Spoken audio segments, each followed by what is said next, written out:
नमस्कार, आप देख रहे हैं सिटी पोस्ट लाइव और आपके साथ मैं हूं अंजलि राव। होली का अवसर है, लेकिन होली के अवसर में आपको बता दें AIMIM की पार्टी यानी कि असदुद्दीन ओवैसी की पार्टी ने एक ऐसा ऐलान किया जिसके बाद से राजद के युवराज तेजस्वी यादव और लालू प्रसाद यादव ने अपना माथा पकड़ लिया है। आखिर ऐसा कौन सा ऐलान किया उन्होंने जिसके बाद से बीजेपी और JDU के लिए होली का जो त्योहार है, होली के साथ साथ उनकी दिवाली भी मन जाएगी।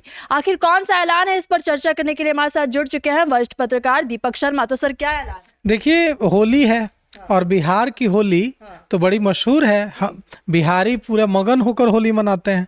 इस होली के मौके पर जो असदुद्दीन ओवैसी की पार्टी है, जो हैदराबाद के सांसद हैं, तो असदुद्दीन ओवैसी की पार्टी AIMIM ने जो ऐलान किया है, उसके बाद राष्ट्रीय जनता दल के नेता को समझ नहीं आ रहा है कि अब इसका काट कैसे निकाला जाए। देखिए, AIMIM ने कहा है कि हम फोन नंबर लॉन्च कर रहे हैं। अब ये फोन नंबर कहाँ के लिए लॉन्च कर रहे हैं? पश्चिम बंगाल के लिए। वे कह रहे हैं कि हम सदस्यता अभियान चलाने के लिए घर घर जा रहे हैं। वो कहाँ के लिए कह रहे हैं? वो कह रहे हैं पश्चिम बंगाल के लिए। अब टेंशन ये हो रही है राष्ट्रीय जनता दल को कि पश्चिम बंगाल में चुनाव होने हैं 2026 में, लेकिन बिहार में चुनाव तो 2025 में ही होने वाले हैं। अगर इतनी ताकत Asaduddin Owaisi phone number launch करना, घर घर जाना, सदस्यता अभियान चलाना, ये सारे काम अगर असदुद्दीन ओवैसी की पार्टी AIMIM उस राज्य में करने का ऐलान कर रही है जहां चुनाव 2026 में होने वाले हैं और जहां AIMIM को कोई सफलता भी नहीं मिलती है चुनाव में, तो बिहार में क्या करेंगे? यह जो है चिंता सताने लगी है राष्ट्रीय जनता दल के नेताओं को, क्योंकि उन्होंने ऐलान किया है असदुद्दीन ओवैसी ने, ओवैसी की पार्टी ने, कि हम सदस्यता के लिए फोन नंबर लॉन्च करेंगे। मतलब किसी को बिहार में अगर AIMIM का सदस्य बनना होगा तो जब वो बिहार में सदस्यता अभियान चलाएंगे तो जो नंबर लॉन्च करेंगे, मतलब किसी को सदस्य बनना है तो उस नंबर पर कॉल करें या मिस्ड कॉल करें, आपको उधर से कॉल आएगा और आपको सदस्य बना दिया जाएगा। दूसरी बात कि घर घर जाया जाएगा और सदस्यता अभियान चलाया जाएगा।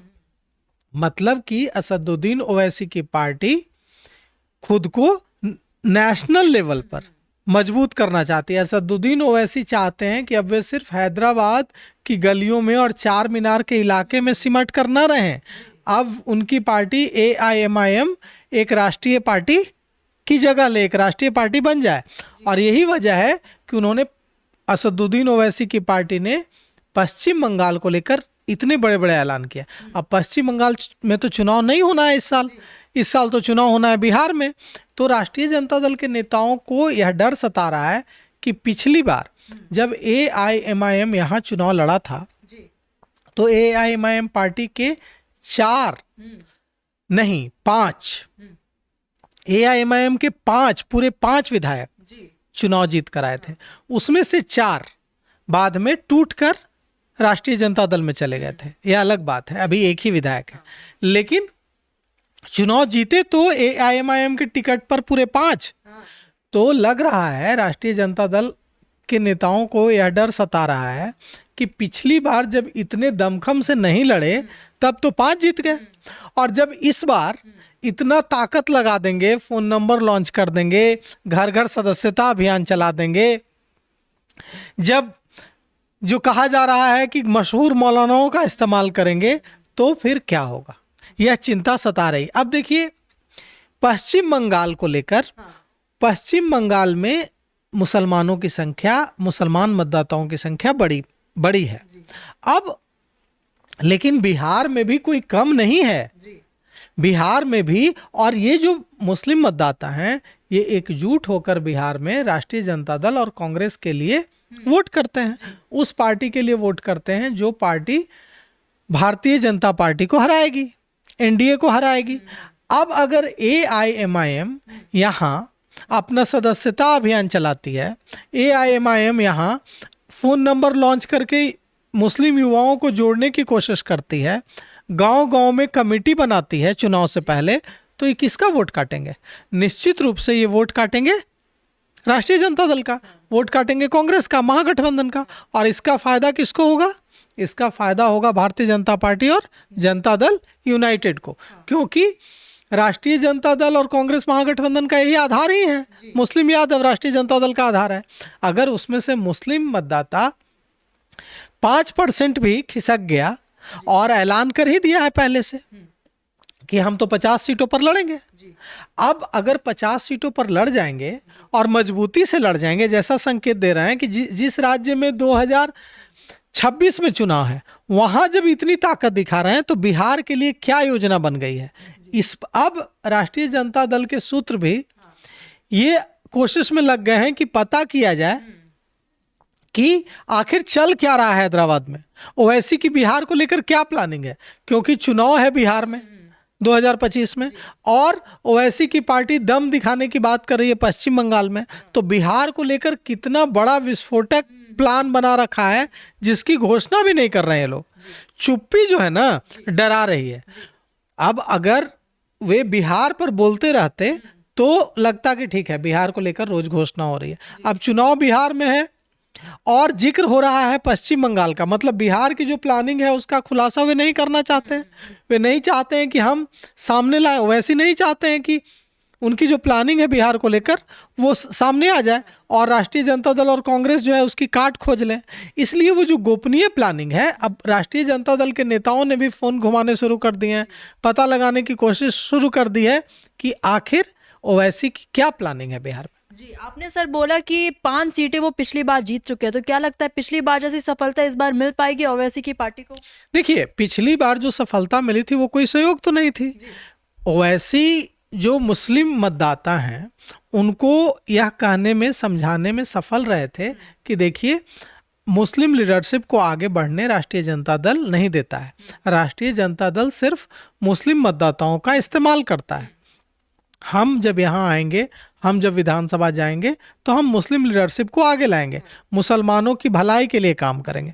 और उन्होंने जितना टारगेट भारतीय जनता पार्टी और भारतीय जनता पार्टी को किया था और संघ को किया था, उससे ज़्यादा टारगेट ओवैसी ने पिछले विधानसभा चुनाव में राष्ट्रीय जनता दल को किया था।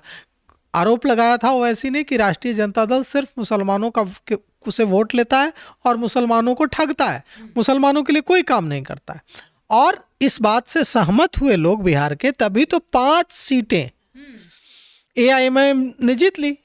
अब इस बार कह रहे हैं कि 50 पर लड़ जाएंगे। अब अगर इस बार 50 पे लड़ जाएंगे तो कह रहे हैं कि गया में लड़ जाएंगे, मगध में लड़ जाएंगे।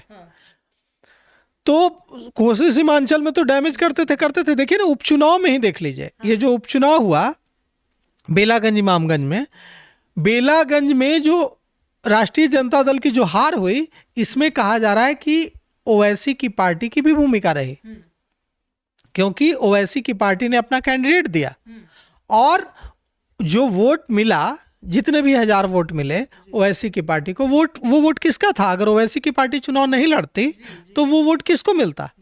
निश्चित रूप से वो वोट मिलते राष्ट्रीय जनता दल के प्रत्याशी को। तो उपचुनाव में तो ओवैसी ने ट्रेलर दिखा ही दिया बेलागंज में कि कैसे हम डैमेज कर सकते हैं। तो अब सवाल उठता है कि क्या राष्ट्रीय जनता दल, जिसकी उम्मीद तो एक बिल्कुल भी नहीं दिखती है कि राष्ट्रीय जनता दल ओवैसी के साथ गठबंधन करने की पहल करेगा, क्योंकि ओवैसी के साथ गठबंधन करना मतलब ओवैसी का प्रभाव बिहार में स्वीकार कर लेना। और अगर ओवैसी का प्रभाव बिहार में स्वीकार कर लेंगे तेजस्वी यादव, लालू यादव, तो यह तो बड़ी हार होगी राष्ट्रीय जनता दल की। इसलिए गठबंधन की कोई संभावना नहीं दिखती है। इसकी बिल्कुल भी संभावना नहीं दिखती है कि बिहार में ओवैसी को महागठबंधन में शामिल किया जाएगा। मतलब कि राष्ट्रीय जनता दल, कांग्रेस और ओवैसी साथ मिलकर चुनाव लड़ेंगे, इसकी संभावना बिल्कुल नहीं है। ओवैसी लड़ेंगे तो अकेले ही लड़ेंगे, लेकिन अगर 50 सीटों पर उन्होंने अपने प्रत्याशी उतार दिए और इस दमखम से उतार दिए कि फ़ोन नंबर लॉन्च करना, जो जो उन्होंने पश्चिम बंगाल के लिए ऐलान किया है वो सारे ऐलान अगर यहाँ कर दिए, बूथ पर कमेटी बना दी, सदस्यता अभियान घर घर चला दिया, ओवैसी ने यहाँ कैंप कर दिया, तो निश्चित रूप से राष्ट्रीय जनता दल के लिए और कांग्रेस के लिए, महागठबंधन के लिए नुकसानदेह साबित होगा। और भारतीय जनता पार्टी के लिए, जैसा आपने कहा, होली पर ये जो खबर आई है वो दिवाली भी मना दी इस खबर ने होली के साथ साथ। यह बहुत सुकून देने वाली खबर होगी, क्योंकि इससे राष्ट्रीय जनता दल को नुकसान होगा तो निश्चित रूप से भारतीय जनता पार्टी को फायदा होगा और जनता दल यूनाइटेड को फायदा होगा। अब तो ये तय है कि जो AIMIM यानी कि असदुद्दीन ओवैसी की जो पार्टी है वो गठबंधन के साथ संयुक्त रूप में काम नहीं करेगी। लेकिन आपको बता दें जो ये ऐलान उन्होंने किया है, इसके बाद तो ये तय है कि बीजेपी और जेडीयू में जो होली का त्यौहार है वो अब तो दिवाली भी साथ में मनाई जा रही है। आप क्या सोचते हैं इस पूरी खबर के बारे में? आप हमें कमेंट सेक्शन में ज़रूर बताइएगा। तो फिलहाल इस खबर में बस इतना ही। आगे खबरों के लिए आप बने रहिए सिटी पोस्ट लाइव के साथ। आपका धन्यवाद।